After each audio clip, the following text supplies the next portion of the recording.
दूसरा जो video viral हो रहा है वो शंभूक वध को लेकर है, जी।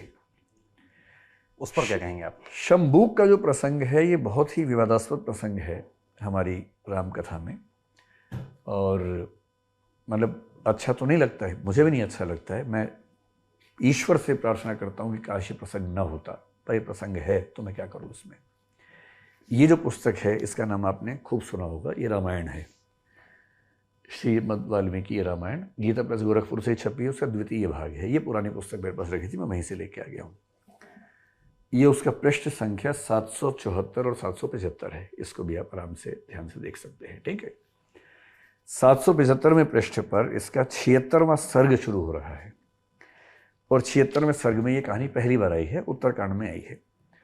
अब आज मैंने ट्विटर पे कुछ लोगों ने मुझे रेफरेंसेस भेजे जिसपे लोग कह रहे हैं कि रामायण में तो उत्तरकांड है ही नहीं, तो ये उत्तरकांड की बात कैसे कर रहा है। ये गीता प्रेस है, रामायण है, ये रामायण का उत्तरकांड है। इसमें आप अगर देखना चाहें तो देखें, सबसे ऊपर क्या लिखा है, उत्तरकांड। अब कुछ लोगों ने अपनी कल्पना से ये मान लिया कि उत्तरकांड रामचरित या रामायण का हिस्सा नहीं है, तो उसमें मैं क्या कर सकता हूँ, इसमें तो लिखा हुआ है उत्तरकांड। और इस प्रसंग में जो बात कही जा रही है वो क्या है, देखिए मैंने ये संदर्भ क्यों दिया, तुलसीदास क्यों प्रगतिशील हैं। प्रसंग ये है कि शंभूक एक शूद्र व्यक्ति था, वो तपस्या कर रहा था त्रेता युग में। एक, मुझे पूरी कहानी उस समय ध्यान नहीं थी तो मैंने बहुत संक्षेप में कही थी, अब मैं थोड़ा ध्यान से विस्तार में पढ़ा। एक ब्राह्मण के पुत्र की असमय मृत्यु हो गई 12-13 साल की उम्र में, तो वो रोता हुआ विलाप करता हुआ राजा राम के पास पहुंचा। राम उस समय राजा बन चुके हैं।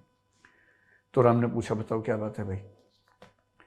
तो उसने बताया कि मेरे पुत्र की असमय मृत्यु हुई है, और ऐसी अकाल मृत्यु हमारे राज्य में कभी नहीं होती थी, जरूर कोई अधर्म हो रहा है।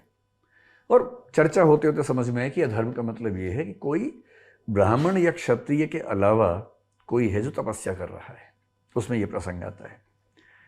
तो फिर राम को निर्देश मिला कि वो इस चीज़ को सुधारें।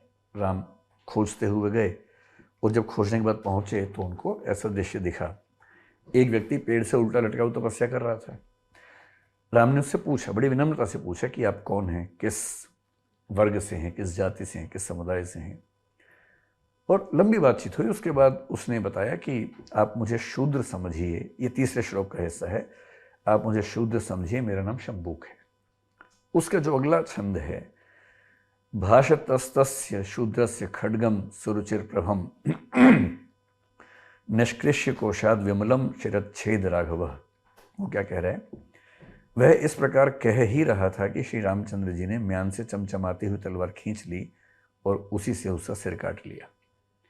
और अगला छंद कह रहा है कि जैसे उसका वध हुआ, इंद्र व अन्य देवता बहुत अच्छा कहकर भगवान श्री राम की अभ्यर्थना करने लगे। ये प्रसंग वाल्मीकि रामायण में है।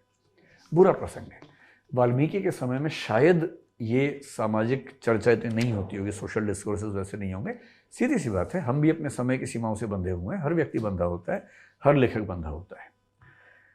इसके लगभग 1000 साल बाद 9वीं शताब्दी में भवभूति ने उत्तर रामचरित लिखा। भवभूति बहुत महान साहित्यकार हैं, ये भवभूति का उत्तर रामचरित है। ठीक, भवभूति के उत्तर रामचरित में भी ये प्रसंग आता है। और मैंने इस प्रसंग को यहाँ से नहीं पढ़ा था, ये तो मैंने आज पहली बार पढ़ा। मैंने कहाँ से पढ़ा था, दिल्ली विश्वविद्यालय के बहुत प्रसिद्ध प्रोफेसर रहे हैं, प्रोफेसर विश्वनाथ त्रिपाठी। उनकी किताब है लोकवादी तुलसीदास। तुलसीदास का अध्ययन करने के लिए मानते हैं कि इससे बढ़िया कोई किताब नहीं, इतनी गहरे अनुसंधान से किताब लिखी हुई है। और विश्वनाथ त्रिपाठी होना मजाक नहीं है, 50-60 साल की तपस्या करनी पड़ती है, तब जाके व्यक्ति उस स्तर पे अध्ययन कर पाता है। सारी पुस्तकों का अध्ययन विश्लेषण किया उन्होंने। मैंने ये किताब पढ़ी हुई थी, और इस किताब में क्या लिखा है मैं कुछ पंक्तियां पढ़ देता हूँ। वाल्मीकि, भवभूति, तुलसी और निराला के राम चरित्र में जो अंतर है उसका कारण इन महावीर कवियों के युगबोध का अंतर है। राम कथा में एक प्रसंग ऐसा है, ये इसमें पृष्ठ 25 पर है, कोई पढ़ना चाहे तो पृष्ठ 25 में इस पूरे प्रसंग को देख सकता है। राम कथा में एक प्रसंग ऐसा है जहां वाल्मीकि और भवभूति के राम शंभूक नामक शूद्र का वध करते हैं।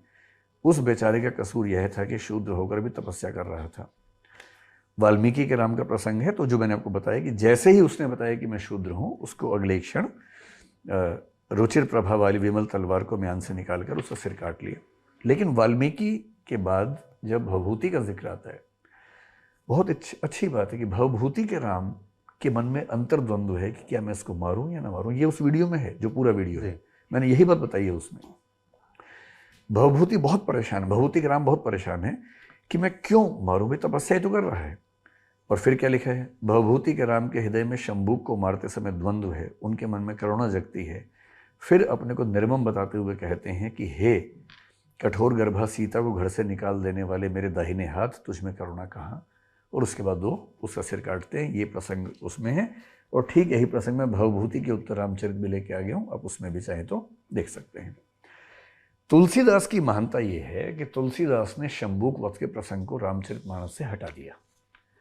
और मैं उसमें ये बताना चाह रहा हूँ, जो कि बताया विश्वनाथ त्रिपाठी जी ने लिखा है, उन्हीं की किताब से बता रहा हूँ, कि लेखक सिर्फ इसलिए महान नहीं होता कि उसने क्या लिखा है, लेखक इसलिए भी महान होता है कि परंपरा की कौन सी बात को छोड़ दिया है। तुलसीदास जी ने शंभूक वध के प्रसंग को छोड़कर महानता दिखाई, सीता परित्याग को छोड़कर महानता दिखाई, और इस प्रसंग को बताते हुए पीछे के संदर्भ देने पड़ते हैं, उसी पर यह सारा का सारा शोर हुआ है।